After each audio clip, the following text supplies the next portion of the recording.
Baltic maritime trade began in the late Middle Ages and would continue to develop into the early modern era. During this time, ships carrying goods from the Baltic and North Sea passed along the Øresund, or the Sound, connecting areas like the Gulf of Finland to the Skagerrak. Over a period of 400 years, maritime powers in the east and west struggled to control these markets and the trade routes between them. The Baltic system can be explained beginning with the German Hanseatic era and ending with the Great Nordic Wars.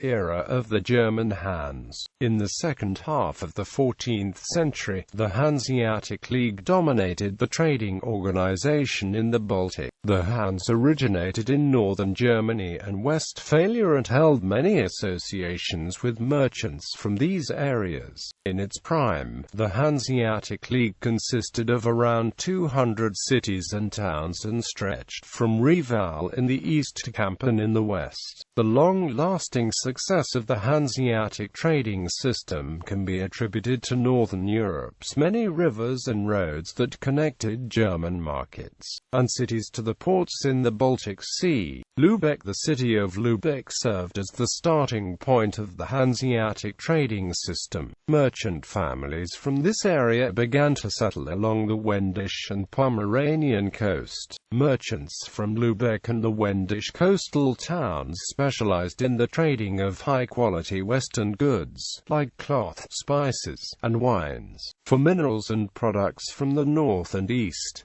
These included Prussian and Livonian hard dust grains, hemp and flax, unprocessed timber, deal boards, masts, and clapboards, Russian tar for shipbuilding, Scandinavian potash for glass making, Swedish and Polish bar iron and copper, Finnish and Russian wax, furs, leather, skins, Baltic herring and beer, Luneburg salt. Lubeck maintained its position as the central trading port in the Hanseatic League through its location in the contours. The four main contours were Novgorod, London, Bergen, and Bruges. Between these ports, rich merchant families kept in close contact with foreign powers and promoted the interests of the League. The relationship between the contours and main Hanse merchant settlements allowed for the establishment of a monopoly of goods. These included wax and furs from Novgorod, cod from Bergen, and high-quality wool and cloth from London and Bruges.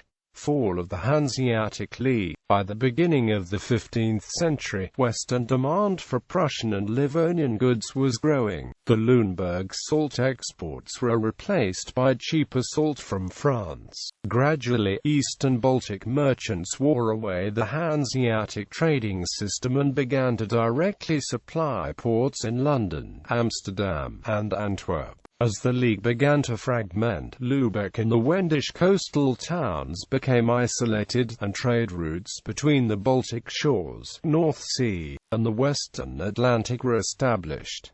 The success of Lubeck continued into the early 1600s, largely due to shipbuilding. Hanseatic towns, however, began to find themselves more and more restricted to the Baltic Sea, as trade routes opened up to the western Atlantic system. In the second half of the 17th century, Lubeck was replaced by Elbe Harbor as the main maritime center of the League in the Baltic. This transfer of power would begin the fall of the Hanseatic League. In 1648, Sweden occupied the Pomeranian and northern German shores, which resulted in the last Hanseatic meeting in Lubeck in 1669 to confirm the League's demise.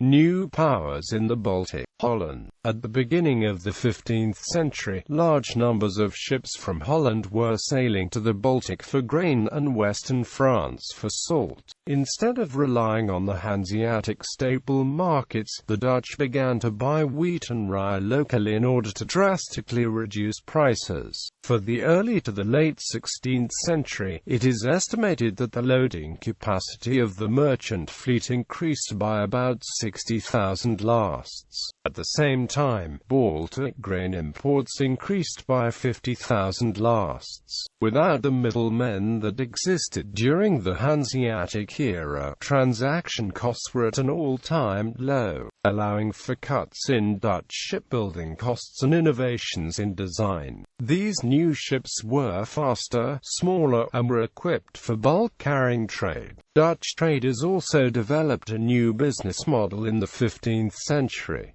For larger trades, merchants would sign short-term contracts. This was very useful in Baltic trade, as there was less individual risk for merchants. Muscovite Empire, another power in the north, was also rising at this time. The Russian Prince Grand Duke Ivan III closed the contour in Novgorod in 1494. By 1558, Russian merchants had reached the Baltic coasts and occupied Livonia, Dorpat, and Narva. At this time, Russia and Sweden were competing for control of the routes that connected the Baltic coast and Russian lands. By the end of the 16th century, Russia had been secluded from Baltic trade after Sweden took control of Reval and Riga, the Dutch in the Baltic.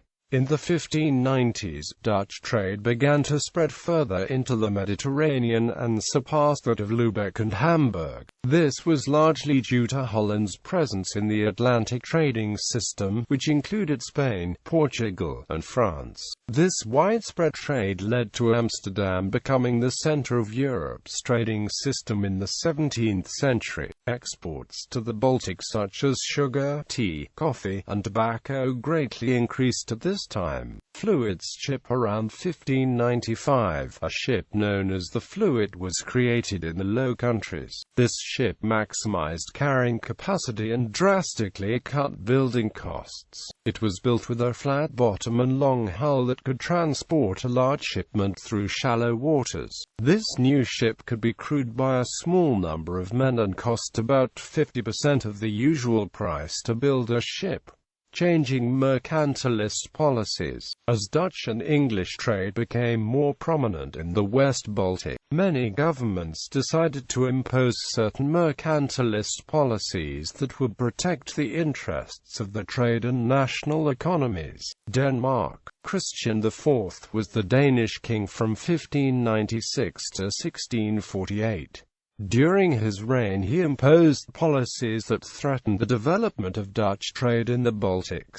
When Denmark won the Kalmar Wars, the king imposed a ban on all Dutch traffic heading to Sweden and increased the sound toll duties. To combat this, the Dutch decided to form alliances with the Hanseatic League in Sweden in order to remain in access of the sound. Christian IV was then forced to reduce these policies after the Dutch were guaranteed safe passage in the Baltic region. In 1632, the Spanish and Danish created a treaty that would reduce Dutch access to Baltic trade. At the same time, the sound toll increased again, causing more problems for the Dutch because of the commodities they were trading. To counter these problems, the Dutch sent the navy into the Sound in 1645 as a threat to Copenhagen. Christian IV was forced to dissolve the new tolls at the Sound and in Gluckstadt. An agreement was reached in 1649 that would return the Dutch trading power to the Baltic. Sweden. The 30 Years' War greatly hindered Denmark's attempt at Baltic control. At this time, Sweden began to successfully campaign in Jutland and forced the Danish to give up many territories along the Sound and into the Baltic. The late 17th century would become known as Sweden's Age of Greatness and would last until 1721.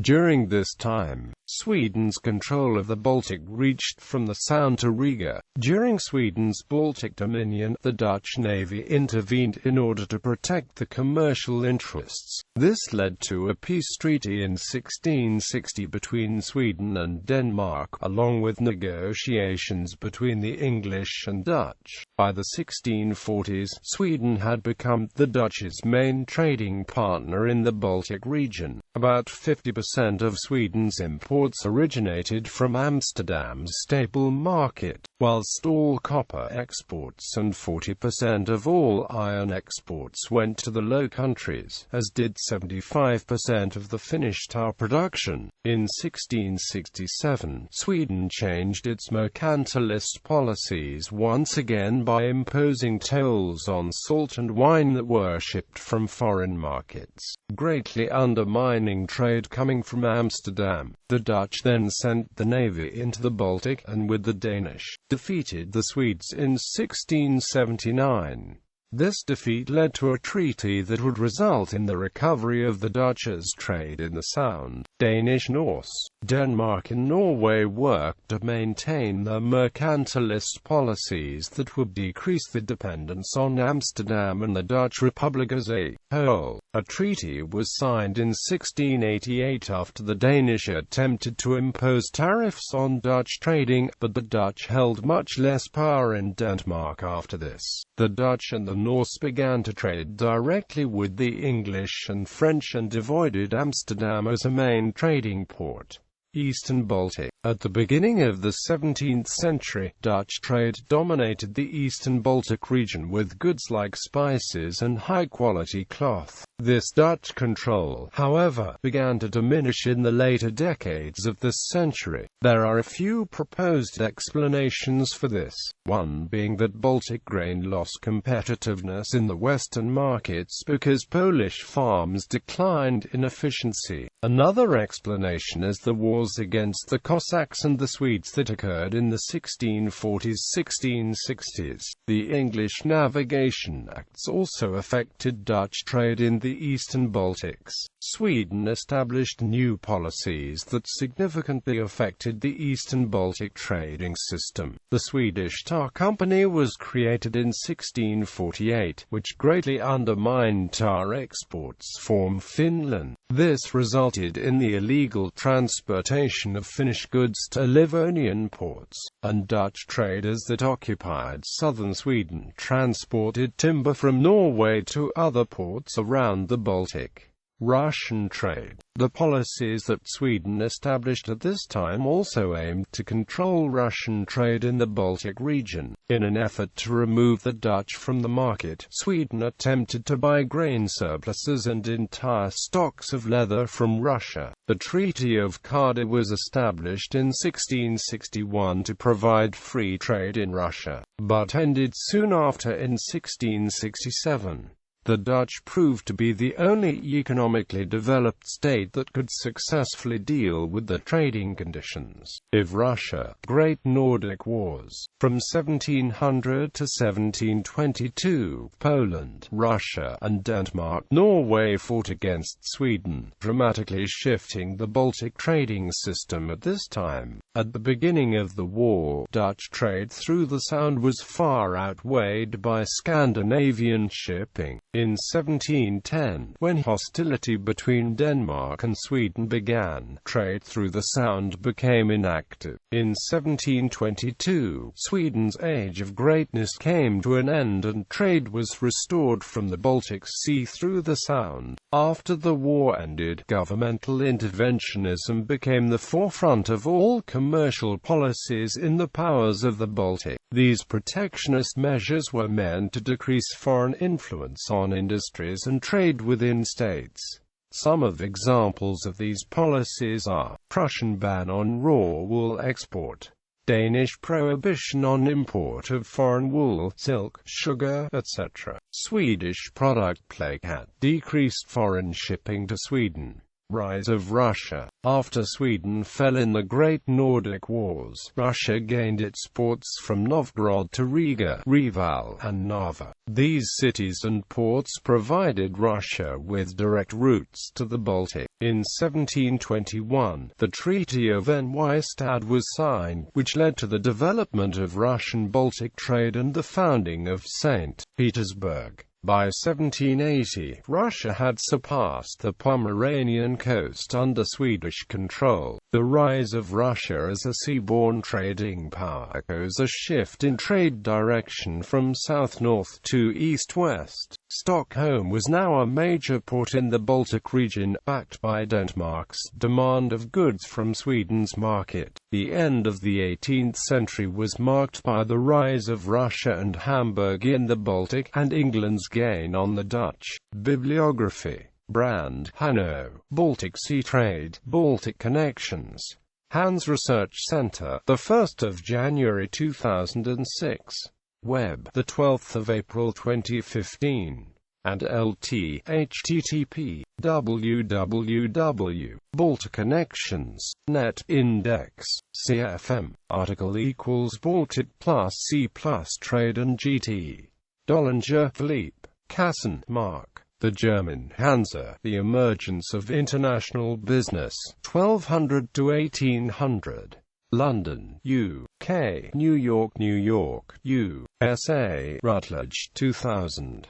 Israel, I. Jonathan, The Dutch Republic, Its Rise, Greatness and Fall, 1477 to 1806. New York, USA, Oxford University Press, 1995. Magnusson, Lars. An Economic History of Sweden. London, UK, Routledge, 2000.